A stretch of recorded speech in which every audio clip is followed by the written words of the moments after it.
ici en Outaouais. L'actualité locale. D'abord. Au 104.7 Outaouais. Jusqu'à 13h, vous écoutez LP le midi.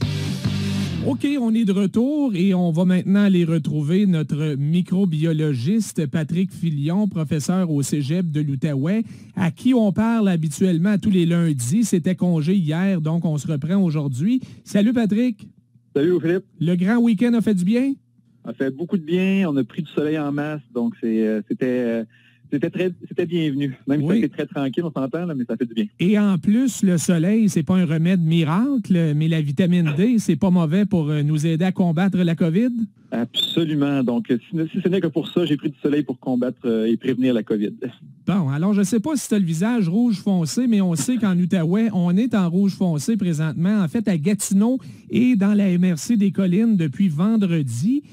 Et en principe, Patrick, les mesures spéciales doivent prendre fin dimanche à minuit. Question de gérer les attentes de nos auditeurs. Y crois-tu? Je veux pas être un oiseau de malheur, Louis-Philippe, mais je crois que les attentes doivent être, disons, revues à la baisse parce que j'ai l'impression, et ça c'est une impression totalement personnelle, mais avec ce que je vois, puis compte tenu justement qu'on vient de passer un long week-end, on va peut-être prolonger ces mesures-là peut-être de 2 semaines. Au moins. Peut-être qu'on va vouloir justement vérifier l'effet du long congé, s'il y a eu plus de transmission, s'il y a des gens qui ont peut-être un petit peu triché ou qui ont été malchanceux, on peut le voir comme ça. Mais j'ai l'impression que notre situation là, ne va pas changer du jour au lendemain. Donc, même si aujourd'hui, c'est encourageant un peu parce que l'augmentation est moins élevée. Là, on est en bas de 100 nouveaux cas pour la première fois en une semaine. Il ne faut pas trop s'emballer, Patrick? Non, c'est des bons résultats, de meilleurs résultats que par les jours passés. Donc, il faut se réjouir peut-être de cette diminution-là. Mais je pense qu'on va prendre quand même quelques semaines d'efforts supplémentaires pour vraiment s'assurer qu'on brise un petit peu ce début de troisième vague-là. Parce que si on fait juste, on prend un 10 jours, après ça, on recommence un petit peu. Dans 2 semaines, tout ça recommence. On l'a vu justement, l'effet de ces nouvelles mesures-là, ça a été dur sur le moral parce que, on joue au yo-yo un petit peu avec les gens. Donc, j'ai l'impression qu'on va nous annoncer peut-être ce soir là, que c'est prolongé de quelques semaines, juste pour s'assurer que si on la brise comme il faut, que les vaccins continuent à être donnés et qu'on diminue justement les chances de revenir justement dans des situations de 100 cas ou plus par jour. Là. Tu parles de vaccins, un retour à l'école en présentiel pour les jeunes sans d'abord que les profs aient été vaccinés. À quel point c'est réaliste? Écoute, dans un monde, moi, je le souhaiterais là, que tous les employés des écoles, là, les profs, employés de soutien, tout soient vaccinés. Parce qu'on le voit qu'il y a beaucoup de cas dans les écoles. Donc, les professeurs veulent pas sont plus vulnérables. Puis avec les variants qui semblent s'en prendre là, un petit peu plus aux gens, je veux dire, de mon âge, on va dire 30, 40, 50 ans, ça peut devenir inquiétant. Puis je peux comprendre les profs qui auraient des craintes. Donc, c'est quelque chose à considérer là, si on veut un retour en classe, si on veut une fin d'année scolaire en présentiel, ce que je souhaite à tous les enfants et ados de la région. Là. Donc, ça serait quelque chose vraiment à considérer parce que ça pourrait justement compromettre. Si on ne vaccine pas ces gens-là, éventuellement, s'il y a trop de contamination dans les écoles, on va peut-être justement faire tout à distance. Donc, c'est pas bon pour personne dans ce cas-là. En même temps, même si on les faisait, mettons, la semaine prochaine, là, même si on disait on va vacciner tous les profs une première dose la semaine prochaine, il y a un autre délai d'au moins 14 jours avant que le vaccin soit un peu efficace, là. Oui, 2 à 3 semaines comme il faut là, avant qu'un vaccin soit efficace. Donc, la protection n'est pas immédiate. Donc, si on veut faire quelque chose, on va le faire très bientôt.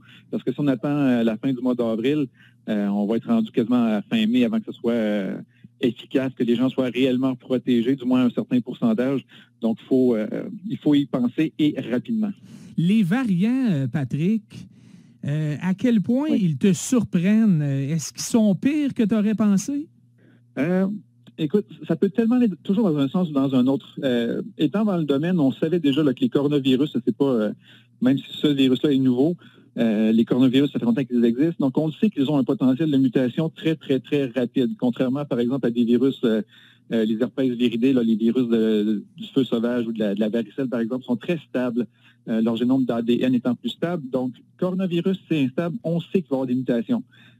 Donc, c'est pas surprenant. Maintenant, ce qui me surprend, moi, c'est, disons, l'espèce de 2 pour 1 qu'on a avec le variant britannique, plus facilement transmissible Oui. et aussi les symptômes plus graves. Ça, c'est plus rare, hein? C'est ça. Moi, je ne suis pas microbiologiste, mais la perception que j'avais de ce que j'entendais des spécialistes là, depuis le début de la pandémie, c'est que normalement, les variants sont plus contagieux, mais moins dangereux.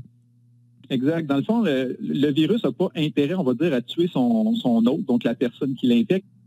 Si le virus est plus facilement transmissible et plus virulent, ça veut dire qu'il y a peut-être à ce moment-là plus de cas graves, plus de décès, donc le virus meurt avec son hôte. Donc, c'est ça qui est surprenant, c'est que le virus est à la fois une plus grande contagiosité et semble créer des problèmes plus graves. Maintenant, encore une fois, il pourrait y avoir d'autres mutations, ça pourrait devenir moins pire. J'ose pas dire pire, j'ose pas le dire, mais tout est possible. Donc, encore une fois, c'est pour ça que c'est important de se faire vacciner pour ne pas justement devenir des vecteurs de ces virus-là, parce que plus il y a de gens qui sont infectés, plus on a de chances que des variants apparaissent. Donc, il faut vraiment limiter le plus possible les infections et le vaccin va pouvoir nous aider à prévenir beaucoup de ces cas-là. Il n'arrête pas de nous causer de mauvaises surprises, ce maudit virus-là. Ouais. Effectivement, si on regarde les hospitalisations, parce qu'il n'y a pas longtemps, les gens disaient, les cas montent, là, mais il n'y a personne à l'hôpital ou à peu près. Il n'y a pas longtemps, il y en avait juste 4-5 à l'unité COVID ici à l'hôpital de Hall. On est rendu à 33 aujourd'hui, dont 8 personnes aux soins intensifs. Oui, donc il faut le prendre au sérieux. Là. Même moi, il y a quelques semaines, je disais, on va vérifier le nombre de cas. Si c'est pas plus d'hospitalisation, c'est peut-être pas si pire. Donc, il y a une immunisation collective qui se fait. Mais là, c'est pas aussi simple que ça. Il y a vraiment plus de gens qui vont à l'hôpital. La moyenne d'âge des gens à l'hôpital baisse. Les personnes plus âgées sont vaccinées, fait que ça, c'est bien. Mais on voit que les effets plus sévères qu'on ne voyait pas avec le virus original chez des gens de 30, 40, 50 ans, maintenant, on voit des effets plus sévères. Donc, faut vraiment s'en préoccuper, puis il faut prendre en considération justement que plus il y a de cas, éventuellement, ça se répercute dans notre système de santé qui était déjà fragile. Donc, c'est un variant là, vraiment à prendre au sérieux. Un mot sur AstraZeneca en terminant, Patrick. L'Agence européenne des médicaments, oui, c'est ça. Donc, l'Agence européenne des médicaments confirme un lien entre le vaccin et certains cas de thrombose. Donc, on pensait, mais là, c'est confirmé par cette agence-là. Au Royaume-Uni, on parle de 30 cas de thrombose et 7 décès sur plus de 18 millions de doses. Donc, c'est pas beaucoup, mais c'est suffisant pour voir qu'il y a une certaine crainte dans la population. Qu'est-ce que tu veux rajouter là-dessus? Oui. Donc là, il y a vraiment un lien confirmé. C'est épouvantable, c'est triste de voir ça. Peut-être juste mettre des choses en contexte. Il faut se rappeler le virus initial. Déjà lui-même, quand tu es infecté, quand tu attrapes la COVID-19, tu peux avoir des thromboses. Donc, le virus provoque ces thromboses-là. Donc, on peut essayer de voir un lien justement avec le vaccin qui contient des protéines du même virus pourrait entraîner les mêmes problèmes. Puis, encore une fois, il faut relativiser. On parle de 7 décès, je pense, sur 18 millions de doses. Oui, précisément, 7 décès sur 18,1 millions de doses, 30 cas en tout. Donc, 30 cas, dont 7 décès. Donc, si on regarde, l'incidence normale des thromboses, peu importe la cause, là, pas juste le vaccin, normalement, c'est une personne sur 1000 qui va faire une thrombose. Donc, là, on est vraiment en deçà du chiffre. On sait, par contre, que c'est le vaccin qui le provoque, donc c'est malheureux et c'est triste.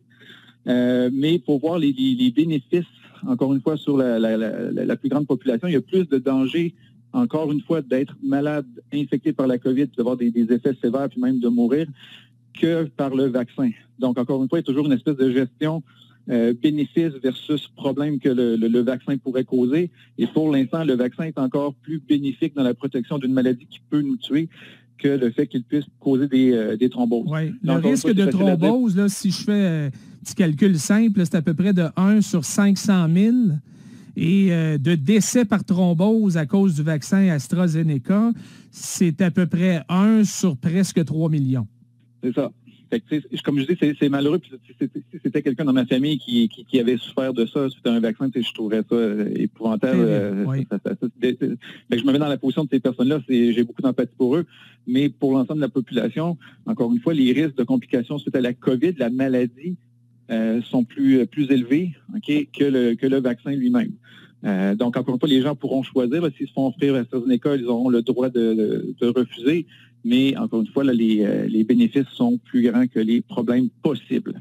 Oui, il paraît qu'il y a beaucoup plus de risques de thrombose pour une femme qui prend la pilule contraceptive qu'un vaccin comme AstraZeneca. Oui, il y a plusieurs médicaments, là, je ne ferai pas une liste, là, mais qui sont en circulation, qui sont en vente libre, et qu'un des effets secondaires possibles, dont les pilules contraceptives, c'est la formation de caillots sanguins, donc de thrombose. Donc, oui, le vaccin, là, on en parle beaucoup parce que c'est dans l'air du temps, puis on est dans une course contre un virus, mais il y a beaucoup de médicaments déjà existants qui peuvent provoquer des thromboses. Donc, c'est pas unique au vaccin, là. Merci beaucoup, Patrick. On va s'arrêter là pour aujourd'hui. Ça me fait plaisir. Bonne journée. On lâche pas. À bientôt. Patrick Filion, microbiologiste et professeur au cégep de l'Outaouais.